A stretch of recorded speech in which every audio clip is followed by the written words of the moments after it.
qu'on nous a demandé, un exercice qu'on nous a demandé de tenter un résumé à chaud, avec IA ou sans IA? Sans IA, donc c'est bien, justement pour développer des compétences. D'un résumé de la journée. Donc là, je laisse gentiment la parole à Marc. Je te remercie, on m'a laissé sortir de ma grotte au fond, il y a un peu de lumière ici. Voilà, j'espère que vous avez apprécié la journée. Je pense qu'on a réussi à dresser, je remercie l'ensemble des intervenants, un portrait assez large, je trouve passionnant, lucide, et avec pas mal de profondeur sur le sujet des IAGEN dans les ICC. Donc c'est vrai que déjà, lorsqu'on regarde un peu technologiquement, voilà, les progrès sont encore remarquables cette année avec tous les impacts sociétaux, écologiques, éthiques, juridiques et puis même philosophiques. Et tout ça, ça va tellement vite qu'il faudrait presque 3 sessions de Creative Machine par an pour qu'on puisse suivre les choses. Je me souviens, il y a 3 ans, quand on a commencé, on s'était tous les deux dit, mais ça va vite tout ça. Et donc, ça c'était il y a 3 ans. Il y a 2 ans, ça allait plus vite, encore plus vite. Donc, c'était la vitesse, c'est la dérivée première de la position.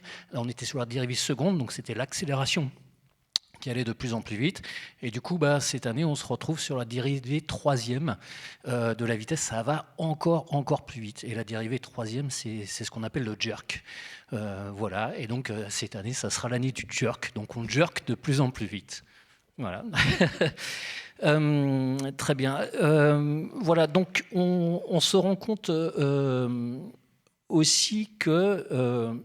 Eh bien, lorsqu'on a commencé ces rencontres, on avait l'impression que les ICC, c'était les premiers touchés et presque les seuls touchés. Or, on est dans une phase de transition où finalement, c'est plus seulement cette communauté-là, mais c'est en train de s'élargir.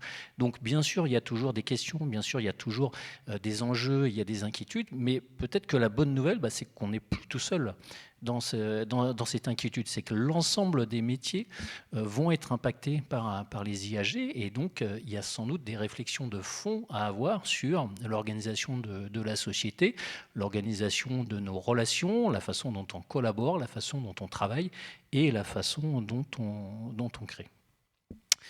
Voilà, donc ça c'était juste quelques mots introductifs. On a eu une journée pleine de présentations passionnantes, donc avec Patrick tout d'abord sur les fondamentaux des modèles génératifs, avec des vidéos assez impressionnantes et de synthèse, enfin des vidéos et de l'audio de synthèse vocale. Donc c'est réalisé par une société française, on est très content de ça. Il nous a présenté un peu le fonctionnement de ces modèles en parlant d'espèces de patatoïdes. Et donc finalement, le deep learning, c'est pas très compliqué. Hein. C'est des patates dans lesquelles on va stocker des données. Ces patates, c'est un espace latent. Et on a vu que ces espaces latents pouvaient être organisés de façon horizontale. Hein. Ça fait des chips.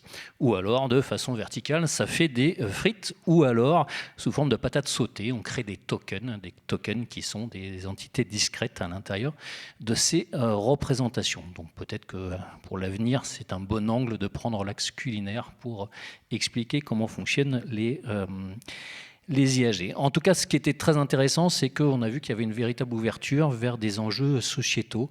On l'a vu, la façon dont l'IA pouvait être un soutien sur des personnes qui avaient des difficultés à pouvoir s'exprimer. Et donc, c'était voilà, un passage un peu émouvant et puis un message qui était, je trouve, assez fondamental sur le rôle que également peut jouer l'IA. On a eu effectivement une présentation de Valérie Laure avec un sujet riche, hyper intéressant sur les différences d'abord terminologiques entre un créateur, un curator, et puis l'illusion de l'opt-out. Énormément d'informations, beaucoup de choses qui se passent, des tensions entre la Chine, entre les États-Unis et la France et l'Europe, des réglementations qui sont différentes. Donc on a appris beaucoup de choses et en même temps, on ne sait pas où tout ça va.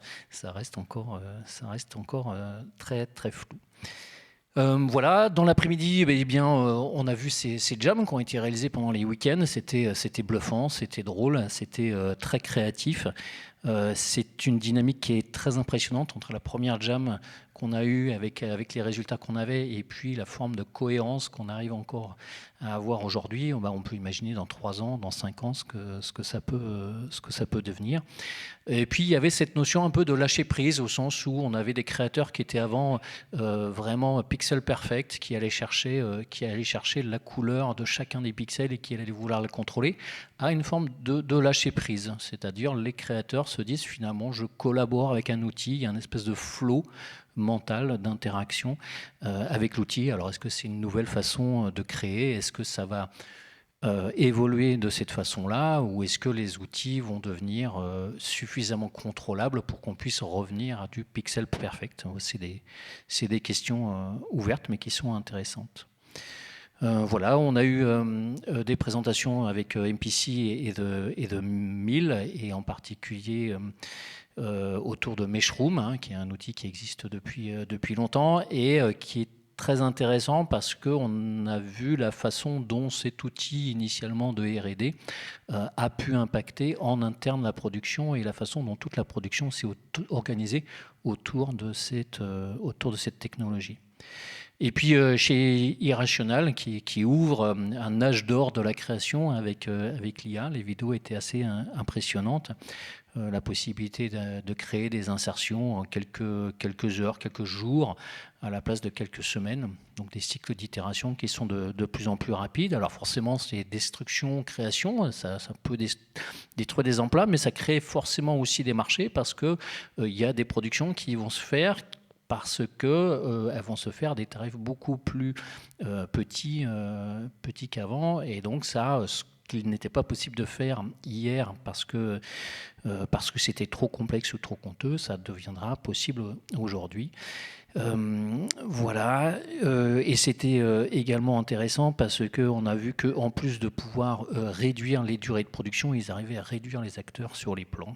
Voilà. Ok, anticipation ensuite sur les acteurs du secteur. Donc, une présentation passionnante par Arte avec sa séquence spéciale sur un track autour des IA créatives. Et ce qui était très bien, c'est que ça prenait l'axe de la création et non pas de l'optimisation, combien de temps je vais gagner, mais quelle place ont les auteurs en utilisant cette IA et comment c'est un vecteur de création de talent dans le domaine. Voilà, le projet Cinetica, un projet innovant qui cherche à évaluer un peu les impacts des outils d'IA, donc une forme de Nutri-Score. On revient encore à de l'alimentaire, c'est rigolo. Voilà, avec des métriques multimodales pour explorer non seulement du quantitatif mais du qualitatif, un radar complet, juridique, éthique, créatif, de satisfaction utilisateur, avec des métriques également de type carburateur pour essayer d'orienter et de créer des nouvelles bonnes pratiques.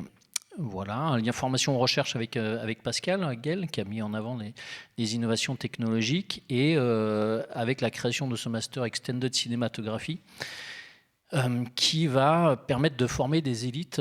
Alors je dis des élites parce que c'est à l'école polytechnique et donc c'est une école qui reste quand même très sélective, mais c'est ces gens, c'est ces ingénieurs, ces chercheurs qui vont pouvoir ensuite diffuser cette connaissance au sein des équipes de recherche dans les studios de production, et en particulier, on l'espère, des studios de production français. Donc ça, c'est très bien. Et puis la ProCirep avec Itzhard et la conception d'indicateurs d'opt-out et la volonté de mettre en place des normes un peu supérieures, un peu internationales, en particulier avec la proposition de création d'un identifiant pour protéger le patrimoine de la création, le tout en lien avec des organisations syndicales. Donc voilà, une journée complète, passionnante, qui a touché à tous les sujets. J'espère que vous avez apprécié le temps ensemble. Je te laisse un mot de la fin.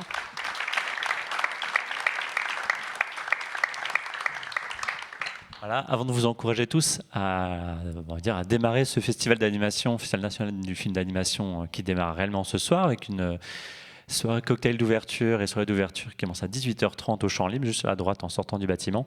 Je veux juste en profiter pour remercier les collègues de Creativity qui aident à ce que ça se passe, tous les ambassadeurs du collectif qui viennent, et je veux vraiment insister aussi sur le fait que c'est vraiment On vit un moment voilà, ponctuel où on apprend des choses. La jam, c'est chouette, mais vous êtes aussi libre de rejoindre le collectif pour ceux qui le veulent. On en apprend un petit peu au fur et à mesure de l'année. On essaye de développer de nouveaux événements, on a de nouvelles opportunités pour vivre, voilà, justement cartographier cette évolution de la technologie dans d'autres moments, que ce soit Angoulême, bientôt Annecy.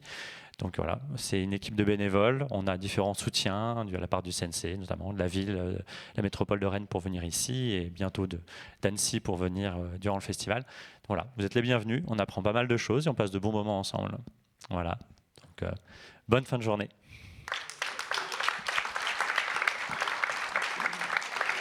Et merci à Quentin d'avoir piloté l'ensemble de la journée, d'avoir animé ça avec passion.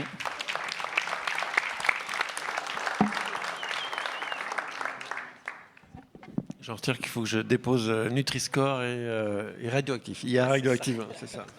Je vais parler aux avocats là.